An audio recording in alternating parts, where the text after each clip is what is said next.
مرحبا بكم، مرحبا بالجميع. شرفتونا نورتونا اليوم في السيبكس في مركز النهوض بالصادرات. فرحان برشا اني معكم اليوم. انا زهير بالعربي، جو serai votre modérateur pour cette journée, cette belle journée. هو لقاء شهري. اللي حضروا في اللقاءات الشهريه السابقه يعرفوا اللي لقات رواج ونجاح كبير ياسر، وهذاك علاش مركز النهوض بالصادرات قرر انه يواصل فيها التقليد. Cette nouvelle tradition qui est en train de s'installer, comme toutes les bonnes choses, elles sont faites pour durer. Les matinales de l'export, صباحيات التصدير كما نقولوا لهم, sont en train d'être organisées sous l'égide de Madame la ministre du Commerce et du Développement des Exportations. Les matinales هذوما بداو من عام ناول. هذه الأولى السنة. C'est la première de l'année 2023. نستفتحوا على خير. ونستفتحوا avec une thématique très importante. أي وجهة للتصدير في 2023 ou exporter en 2023. Les thématiques هذوما الهدف نتاعهم سهل ياسر وواضح. الأولويات الوطنية في النهوض بالصادرات وتنميتها. فتح الآفاق وخاصة الاستجابة لمتطلبات السوق العالمية. فتح آفاق نعم، لكن فتح آفاق بذكاء والذهاب بذكاء إلى الأسواق التي تتلائم معنا. احنا شكون؟ احنا تونس. لكن زاد المتطلبات نتاع المرحلة. تعرفوا في الجيوسياسة اليوم شنو صاير؟ دايوغ فما شكون باش يتكلم اليوم على النقطة هذية. سي امبورطون أن نفهموا اليوم احنا وين، شنو هي المتطلبات، وأن نتأقلموا. من أجل هذا ثلة من الخبراء السبيكرز اللي حاضرين معنا اليوم. سعيد جدا بالجمع الكريم. نرى في عباد qui vont beaucoup apporter aujourd'hui.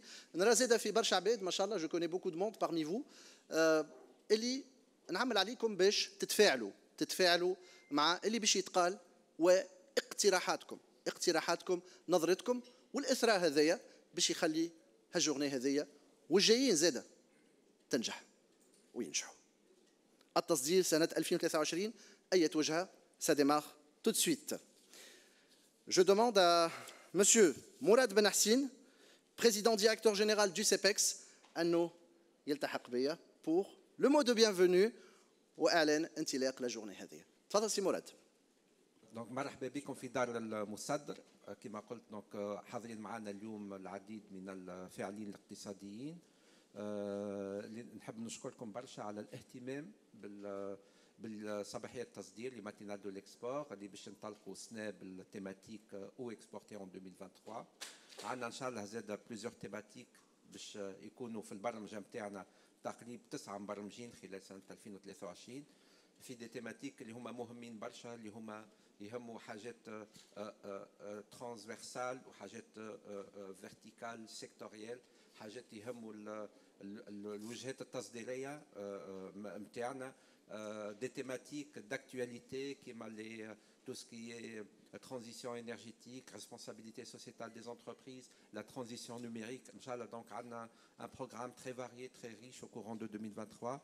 Je voudrais aussi, par la même occasion, remercier nos éminents experts. نشكركم برشا على تلبية الدعوة وحضوركم معنا من خير الخبراء الموجودين في بلادنا، سواء كان من المعهد التونسي للدراسات الاستراتيجية، des anciens diplomates, des économistes de renom.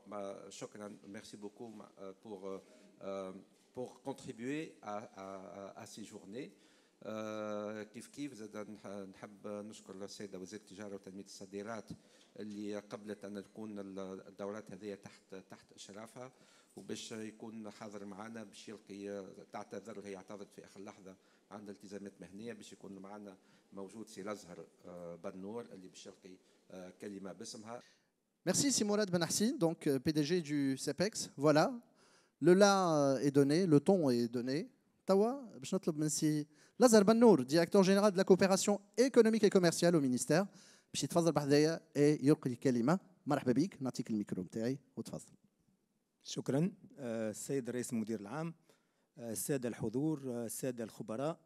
أول شيء السيدة الوزيرة يعني تعتذر، لكن تبلغكم التحيات نتاعها عندها التزامات مهنية ما قدرتش أنها تكون معكم، لكن تعرفوا أنه التصدير هو أحد الأعمدة الرئيسية في عمل الوزارة، بما أن هي قبل كانت اسمها وزارة التجارة، ومنذ سنتين أصبحت وزارة التجارة وتنمية الصادرات. أول شيء الصادرات في تونس أو التصدير، تنمية الصادرات هي ثقافة راسخة قديمة برشا في تونس، وعندها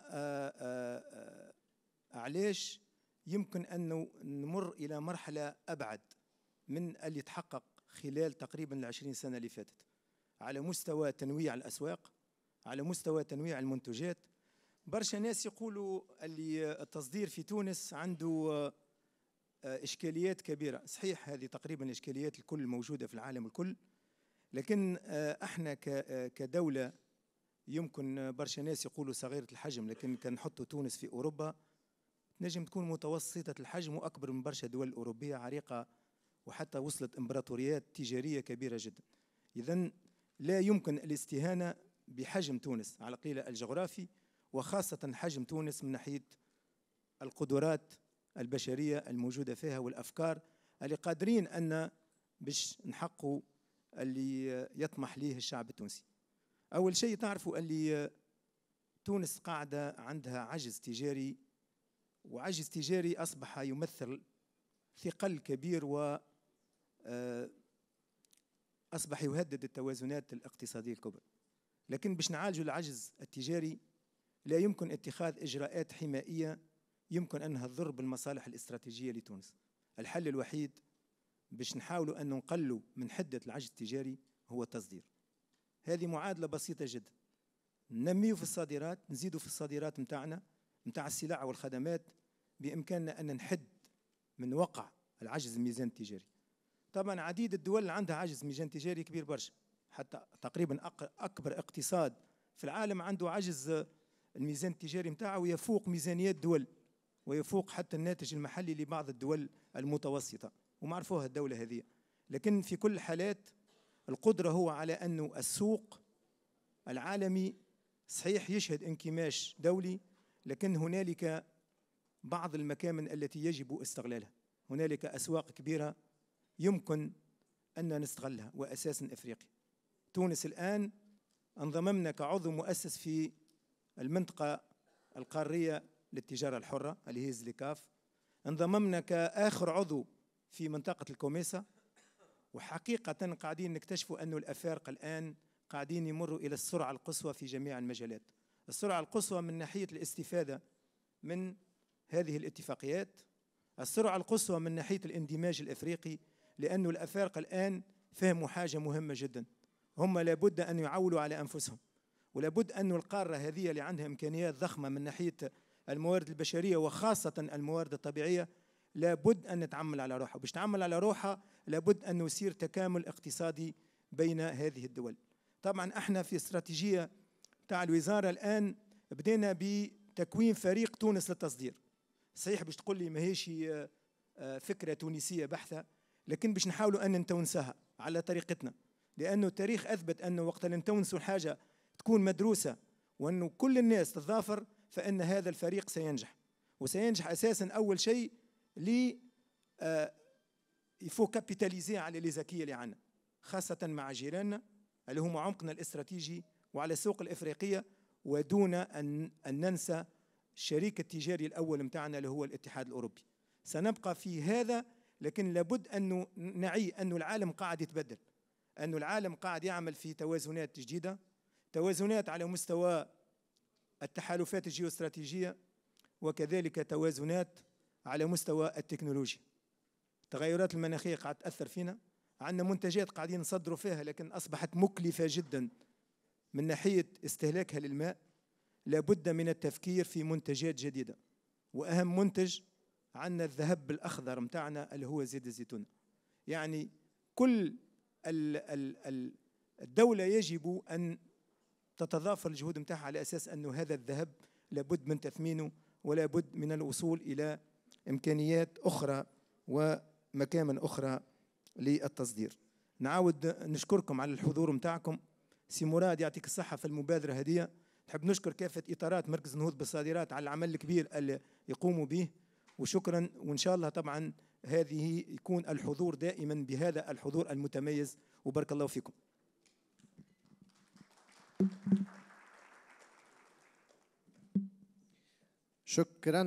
شكرا سي لازار بنور. ذكر لي انت directeur général de la coopération économique et commerciale au sein du ministère اللي بدل اسمه et du développement des exportations. قد عنده سي لازار، قد عنده من اللي بدل الاسم اكثر من عامين ما شاء الله. دونك فوالا اون لو سي با، اختصنا في الكورونا برشا حاجات تعديت هكاكا. سي امبورطون دو لو سولينيي اللي التوجه الاستراتيجي نتاع بلادنا واضح. Ce n'est pas que du commerce, c'est aussi le développement des exportations. سوف أحيل الكلمة للبانيل الحاضر، بانيل متاعنا ما شاء الله que du beau monde كيفكم انتم زاده. نرى في برشا عباد. d'ailleurs je vais essayer d'introduire quelques personnes par la suite qui نتعداو للديبا. Je vais appeler sans transition Si Mahdi Tej. Si Mahdi Tej, donc directeur des études à l'Institut tunisien des études stratégiques ITES. بيحكينا على quel impact de la nouvelle géopolitique sur l'économie mondiale. قلت لكم قبيله géopolitique c'est important. إذا نفهموا اش قاعد يصير في الجيوسياسة في العالم، نعرفوا شنو ما les actions à entreprendre في القريب العاجل sur le court terme et sur le moyen terme. même si اليوم ما عادش نحكيو ياسر على moyen ou long terme، خاطر اللي يحسب البعيد تشوفوا في التغيرات ما عادش نجموا. on n'arrive plus à regarder très loin. الناس الكل قاعدة تتأقلم. l'agilité هي الحل. Il va de soi que les concepts que je vais développer, les grandes idées que je vais tenter de vous esquisser, n'engagent que le modeste stratégiste que je suis et nullement l'Institut tunisien des études stratégiques. Je m'exprime en mon nom personnel en tant que modeste chercheur académique. Je pense que c'est une belle occasion pour, c'est l'objet de cet exposé, je vais tenter esquisser la géopolitique mondiale en à peu près, j'ai demandé à Madame Hege une quarantaine de minutes. Ce que nous vivons actuellement est assez inédit et j'espère que je parviendrai à travers cet exposé à vous esquisser les grandes tendances de l'affolement du monde, de la reconfiguration géopolitique et géoéconomique que nous vivons à l'échelle planétaire. Ça nous impacte bien évidemment. Ça impacte, on parle beaucoup de l'Afrique, etc., de la Tunisie qui doit développer une stratégie pour aller vers l'Afrique. Il faut le faire. Mais il faut le faire en ayant, je pense, un prisme géopolitique avec l'objectif d'une analyse sérieuse des risques, d'une intégration du risque géopolitique. À une époque, on en parlait, puis on n'en parlait plus. Aujourd'hui, on en parle beaucoup. C'était d'ailleurs l'un des thèmes majeurs du Forum économique de Davos qui a eu lieu au mois de janvier 2023. C'est très important de comprendre les enjeux géopolitiques. Nous exportateurs, nous Tunisiens, désireux d'exporter. يلزمنا نفهموا الإطار اللي ماشيين فيه. على خاطر ساعات تعديل طفيف للاستراتيجية متاعنا يخلينا on exporte mieux وإلا on change carrément de cap et on va là où il faut aller. كلمة واحدة خذيتها وباش نعاودها من لو سبيتش نتاع سي مهدي تاج the big reset. فسخ وعاود كلها تعاودت من اول جديد. وتونس لازمنا ناخذوه بعينه، ناخذوه بذكاء. كل شيء عندنا juste il faut y aller d'une manière très intelligente et stratégique. برشا يستناو سي راضي مدب. سي راضي مدب bien sûr le président du conseil du centre financier aux entrepreneurs. باش حكينا على les perspectives pour le positionnement de la Tunisie sur le marché international. D'abord, je voudrais remercier le CEPEX pour cette organisation. Je voudrais quand même remettre un peu les pendules à l'heure, et ce sont peut-être mes cheveux blancs qui me permettent de dire cela. Les matinales de l'Export ne datent pas de l'année dernière. Moi, j'ai été le présentateur ou l'animateur, le présentateur, l'intervenant de la première session des matinales de l'Export le 6 mars 2015. Donc, bon, c'est une manière de remettre les pendules à l'heure. Mais c'est une bonne chose de revenir à cela. Je penserais faire un éclairage géopolitique global et pour voir où est-ce que nous en sommes dans cela. Bon, mais ça a été, on a eu plus qu'un éclairage. On a eu une leçon magistrale et donc je ne reviendrai pas là-dessus, même si ma lecture ne coïncide pas toujours avec, mais peu importe les mouvements, les crises, les évolutions ont été largement décrites. Donc nous savons que nous sommes dans un monde en reconstruction. Nous connaissons le monde que nous quittons, mais nous ne connaissons pas encore le monde vers lequel nous allons.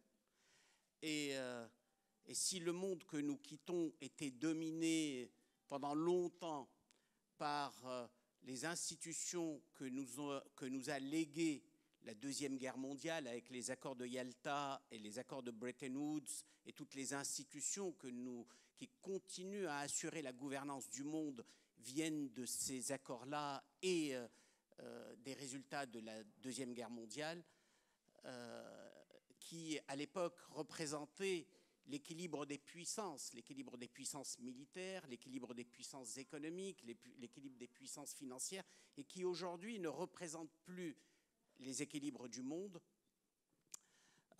et qui aujourd'hui sont contestés par des puissances émergentes, qu'elles soient globales ou locales ou régionales, et qui sont multiples et qui remettent en cause un monde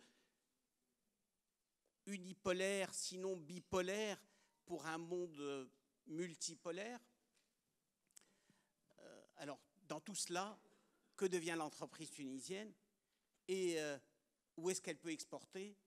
Nous entendons des voix qui nous appellent qui nous interpellent depuis assez longtemps, quelque temps au moins, qui nous disent ça suffit de l'Europe, l'Europe est vieillissante, l'Europe est faible, l'Europe a une croissance molle, orientons-nous vers les régions à fort potentiel, à forte croissance, allons vers l'Afrique, allons vers le Moyen-Orient, le Proche-Orient, allons découvrir de nouvelles régions. Qu'en est-il en réalité de tous ces appels? Où en sommes-nous aujourd'hui? Est-ce que l'entreprise tunisienne est en pleine forme pour aborder l'exportation, pour aller vers des marchés nouveaux, pour conserver ces marchés anciens? Je souhaiterais partager avec vous un certain nombre de réflexions sous forme de flash. Ça va être les réflexions de quelqu'un qui vit la réalité économique tous les jours en tant qu'opérateur économique. J'ai dirigé, je continue à présider un bureau d'études qui réalise 90% de son chiffre d'affaires en dehors de la Tunisie et qui l'a fait depuis des décennies et qui le fait essentiellement sur le marché africain. Donc, je pense être bien placé pour parler du marché africain. Mais aussi, je suis quelqu'un qui observe les évolutions du monde et qui analyse ces évolutions et qui peut vous faire part de son analyse personnelle pour dire comment il voit les perspectives d'exportation de l'entreprise tunisienne, où aller, comment y aller et comment se faire accompagner. سي منظر باش يتكلم اليوم على les tendances du commerce international et les marchés porteurs en 2023 et سي منظر va partager son écran. تفضل سي منظر. Exactement. صباح الخير الناس الكل.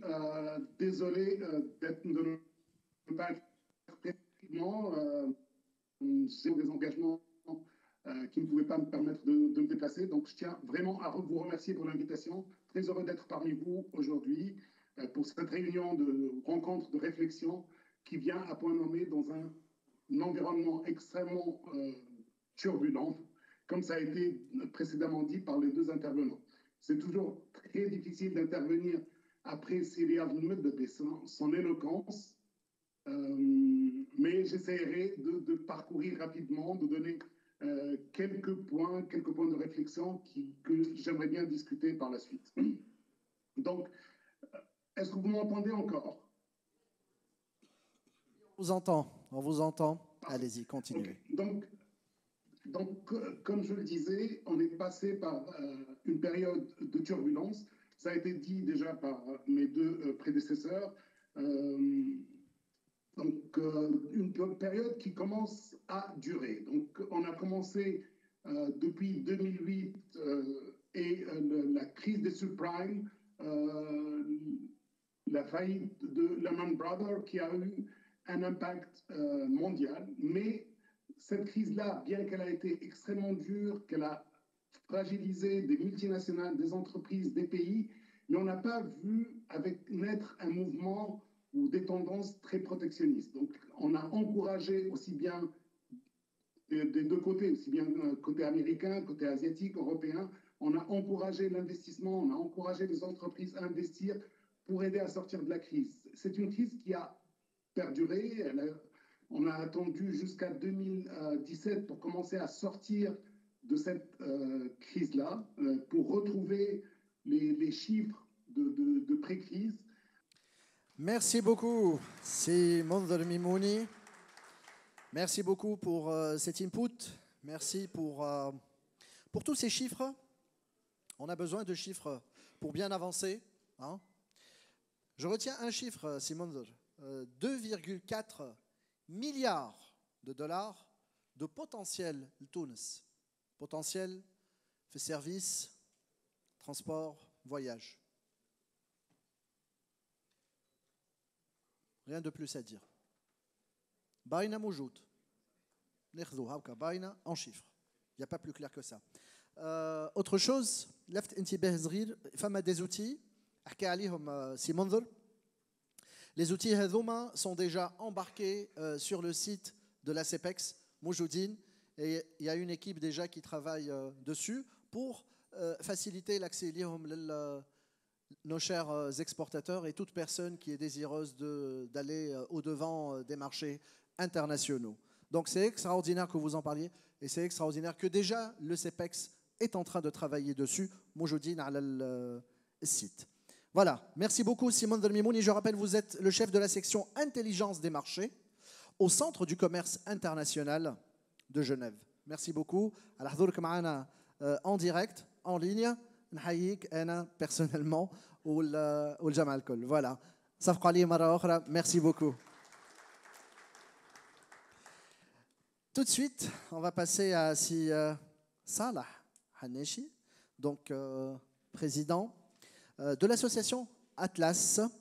On va parler. Ex-président. أنا نقول ساعات il y a des présidents tellement يتبعوا البلاصة اللي يقعدوا موجودين. Voilà, c'est l'ambassadeur. Donc on va parler باش يحكينا على focus sur les marchés émergents en Asie. Dans mon intervention, avec ces conditions, je vais essayer de travailler où, vers quelle région s'orienter, quoi vendre et qui. Parce qu'il y a maintenant de nouveaux acteurs, et peut-être comment. Mais je commencerai par le contexte. Je commencerai par l'Ukraine. L'importance de la guerre en Ukraine pour nous est très, très, très, très importante. Pourquoi? Parce que l'Europe qui regarde toujours vers l'Est, l'Eurasie, le concept Eurasia, Poutine, rappelez-vous, défendait le concept de Lisbonne à Vladivostok. Maintenant, avec ce qui s'est passé, avec la fracture qui a eu lieu, et même si elle se cicatrise, elle prendra du temps pour cicatriser, et l'Europe aura appris sa leçon à regarder vers le sud. Donc elle regardera vers le sud, au-delà de la Méditerranée. Donc elle regardera vers nous. Voilà une première leçon. Et elle regardera vers nous surtout pour les questions énergétiques. Mais pas seulement les questions énergétiques. Il y aura L'Afrique est un acteur très important dans les questions énergétiques parce que c'est déjà plusieurs pays, l'Algérie, la Libye, maintenant le Sénégal, l'Angola, sur les énergies fossiles, mais c'est aussi un acteur énorme sur les énergies renouvelables. Desertec va revenir. Desertec avait 2 erreurs, 3 erreurs. Un, c'était la mauvaise technologie, le solaire thermique n'était pas bon. Moi, j'avais toujours dit qu'il fallait le photovoltaïque. On m'accusait de photovoltaïque, parce qu'à ce moment-là, c'était l'éolien et le concentré solaire qui étaient à la mode. Deuxièmement, la motivation pour Desertec, c'était essentiellement une motivation romantique, stratégique, mais romantique quand même. C'était la sauvegarde de l'environnement. Il nous fallait des énergies propres. Et troisième faut de Desertec, c'est que il y avait la concurrence. À un certain moment, l'Italie avait aussi beaucoup d'énergie renouvelable. Maintenant, avec ce qui s'est passé avec la Russie pour les énergies, l'Europe, même si le gaz russe revient, d'ailleurs, dans l'article que j'ai écrit le 7 mars 2022, j'avais dit que peut-être que l'objectif ou la cible primordiale de l'Ukraine, ce n'était pas l'OTAN, c'était Nord Stream. Vous pouvez le voir, il est publié dans Leader.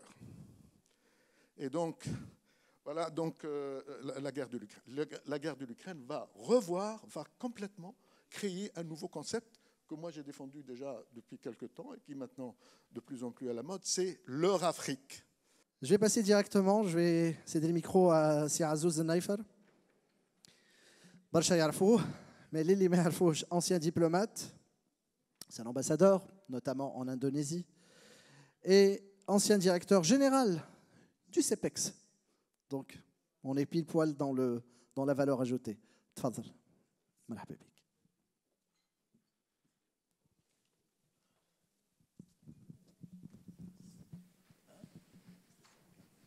Ok. Shukran Sidi. Merci. Salam alaikum. Monsieur le Président directeur général, chers amis, mesdames, messieurs, je vais continuer avec le blablabla diplomatique, mais je vais essayer en fait de vous parler un peu de mon expérience personnelle et de ce que j'ai appris sur les marchés nord-américains. Bien évidemment, pour tous les grands groupes internationaux, tout comme pour les petites et moyennes entreprises de presque tous les pays du monde, la conquête et le positionnement sur le marché américain ont toujours constitué un défi à relever. Tout au long des quelques 12 années que j'ai passées aux États-Unis, j'ai eu la chance, j'ai travaillé en tant que jeune diplomate. Après, j'ai été responsable. On avait ouvert, je ne sais pas si certains d'entre vous le savent, on avait ouvert il y a 30 ans, 35 ans, une représentation économique à New York qui regroupait le CEPEX, l'Office du commerce, la Banque de développement, l'API. En fait, l'ensemble des institutions tunisiennes étaient représentées à New York et l'Office du tourisme également. Et j'avais eu l'honneur de diriger cette représentation. On avait fait un excellent travail, ce n'est pas moi, c'est le travail qui a été fait par les différents organismes de promotion de la Tunisie d'une manière générale. Et on était parvenu à ce moment-là à attirer un certain nombre, c'était la période de la loi 72-38 avec Tijani Chedli et Chedli Ayari, etc. On était parvenu à attirer un certain nombre de banques. Chase Manhattan Bank était à Tunis, Bankers Trust était venu à ce moment-là, la First National Citibank et maintenant Citibank était également venue pendant la période où nous travaillons. Et malheureusement, lorsque j'ai terminé ma période de service à New York, il avait été décidé que chacune des institutions qui étaient représentées aurait son propre représentant. Et naturellement, ça a été la catastrophe, parce qu'il y avait trop de têtes et très peu de gens pouvaient véritablement réussir. Et malheureusement, au bout d'une année et demie, la représentation a été fermée. Et puis, nous avons disparu. C'était une époque où les opportunités existaient. Je me souviens même que Walt Disney, qui ouvrait à ce moment-là en Floride, nous avait proposé de nous donner un espace pour faire un restaurant tunisien. On l'avait rejeté. ça a été pris par le Maroc. Aujourd'hui, c'est l'un des centres les plus actifs de Walt Disney en Floride. Tout ça pour dire que malheureusement, très souvent, nous ratons les occasions et on ne sait trop quoi faire. Tout à l'heure, vous parliez, c'est ça, de promotion. Moi, je pense que les organismes de promotion ne devraient pas être des organismes de promotion, mais plutôt la promotion, c'est la responsabilité de l'homme d'affaires, c'est de l'exportateur. Ça doit être des organismes de soutien, des organismes d'aide, des organismes de coopération, mais et avec les organismes étatiques, avec les ministères, mettre en place une législation pour faciliter la promotion des relations. Mais la promotion doit être le fait des opérateurs eux-mêmes. Je voudrais, puisque nous allons parler de l'Amérique du Nord, c'est vrai que ce sont des marchés fascinants, parfois déconcertants, et pendant les 12 années que j'ai passées là-bas, j'ai toujours essayé d'aider les entreprises à aborder le marché américain et je les ai incités à s'intéresser à ce marché. J'avais parfois réussi, je dois dire, mais bien souvent aussi, j'avais échoué car les opérateurs étaient découragés, étaient effrayés, je dirais, par les problèmes à surmonter, par les spécificités du marché américain, mais aussi, comme vous l'avez dit, Sira dit tout à l'heure, par les limites de la production tunisienne, parce qu'en fait, c'est ça l'un des grands problèmes.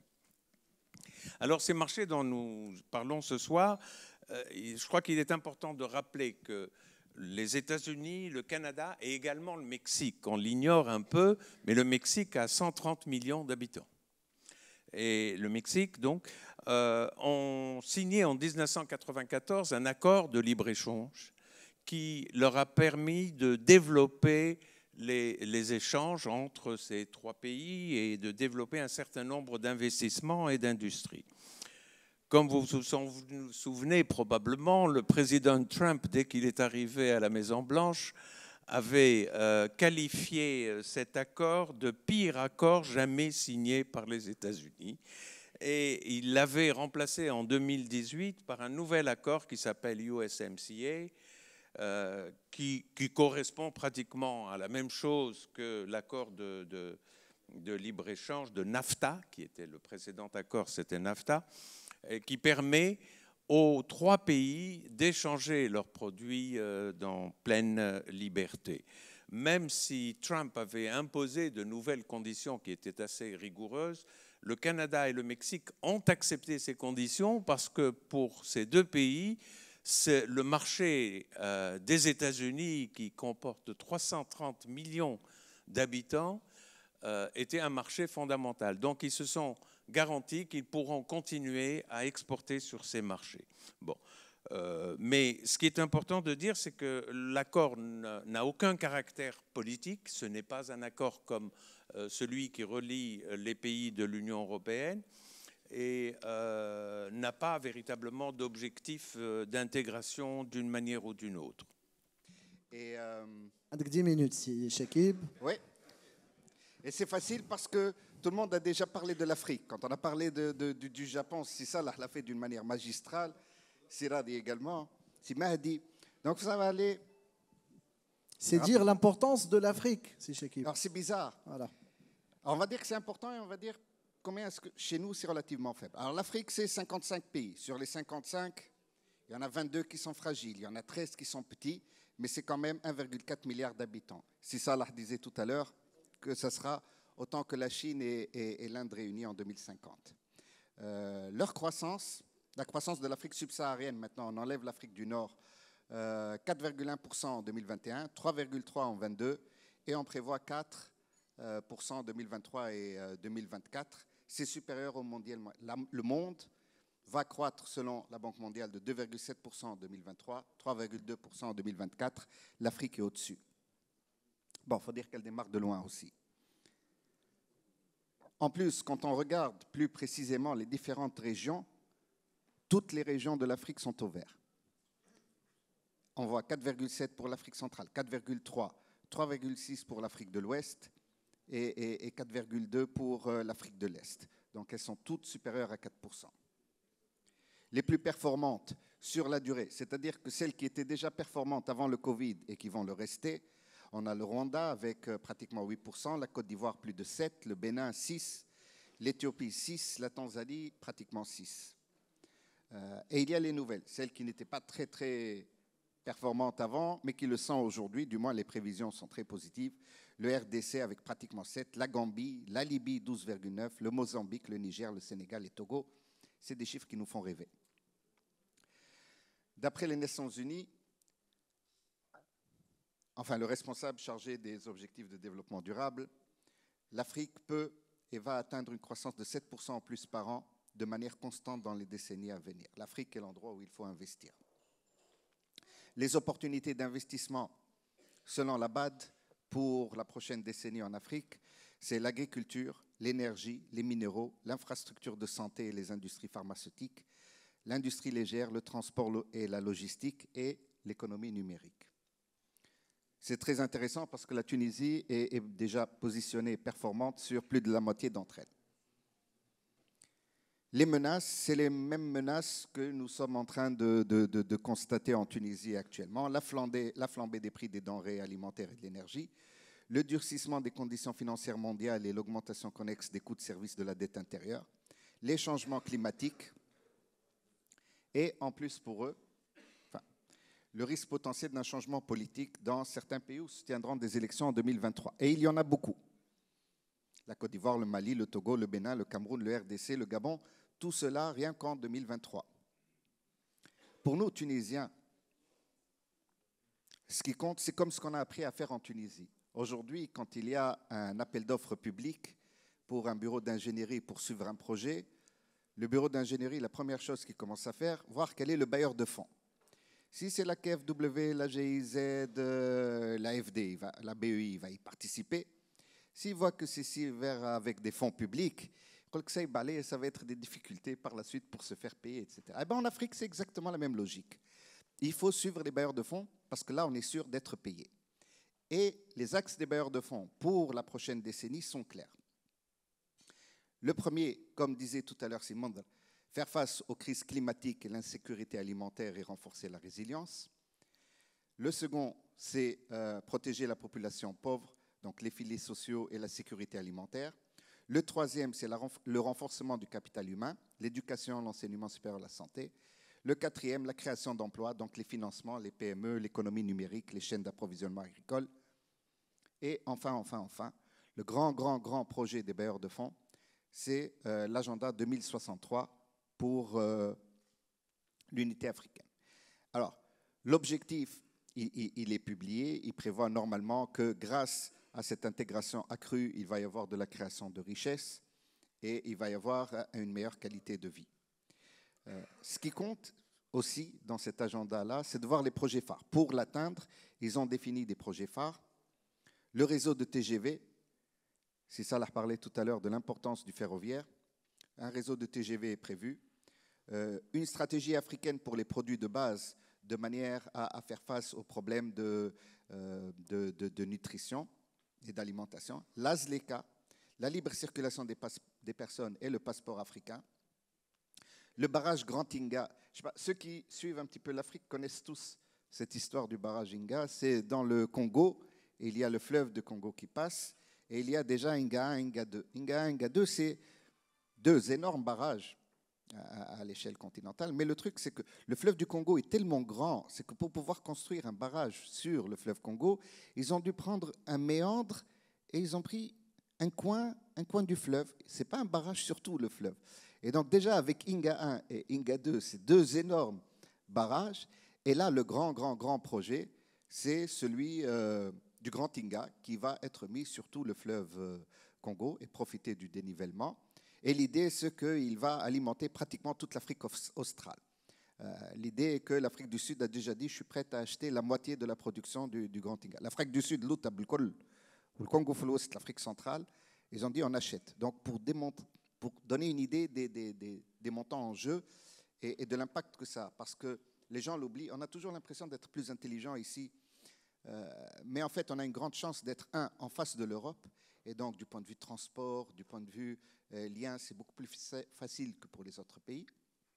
Et pour ce qui est de l'industrialisation, on a le gaz, on a l'électricité, chose que beaucoup de pays d'Afrique subsaharienne n'ont pas.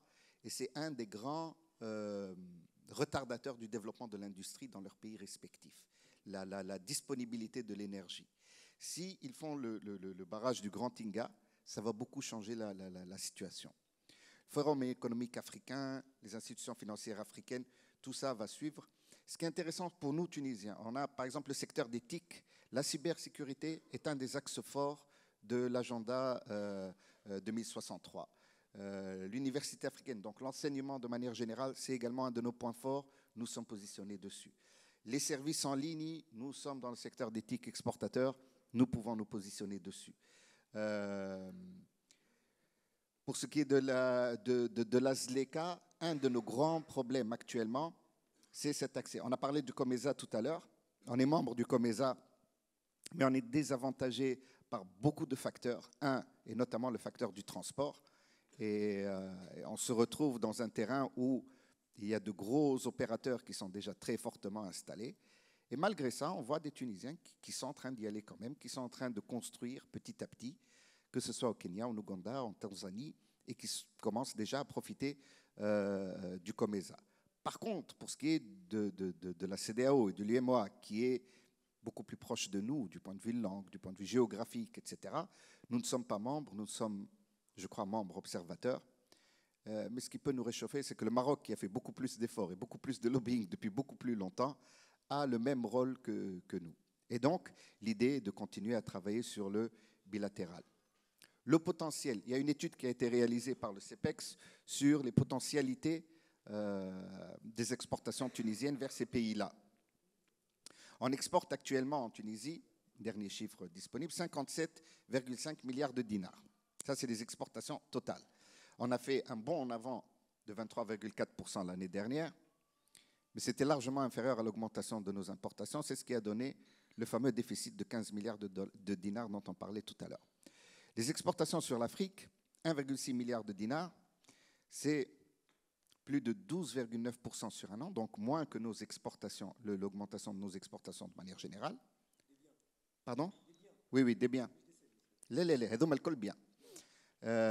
Et plus 12,9% sur 10 ans, c'est légèrement supérieur à nos exportations totales. Ce qui fait que l'exportation vers l'Afrique subsaharienne, par rapport au total, on est à 2,8%. On n'est pas à 3%. On a dit 3 à 4%. En réalité, l'année dernière, on était à 2,8%. J'ai l'export. Et les opportunités d'exportation non exploitées sur l'Afrique, 411 milliards de dollars. Donc, il y a la possibilité de quadrupler nos exportations. Voilà, donc certains de nos orateurs ont des obligations qui font d'ailleurs, ils vont devoir partir. Donc on les remercie. Atikum Saha. Merci d'avoir été là, merci d'avoir contribué. On va procéder à une petite distribution de cadeaux pour vous remercier de votre présence, de votre temps, de votre partage. حضورنا الكريم أسئلتكم مرحبا بها. Merci beaucoup aussi. La petite distribution donc de cadeaux. حضروا أسئلتكم, ceux qui veulent prendre la parole, déjà levez la main. Nos hôtesses vont avec insistance. Un micro, Radi, Madame. Donc je compte sur vous pour être clair, concis.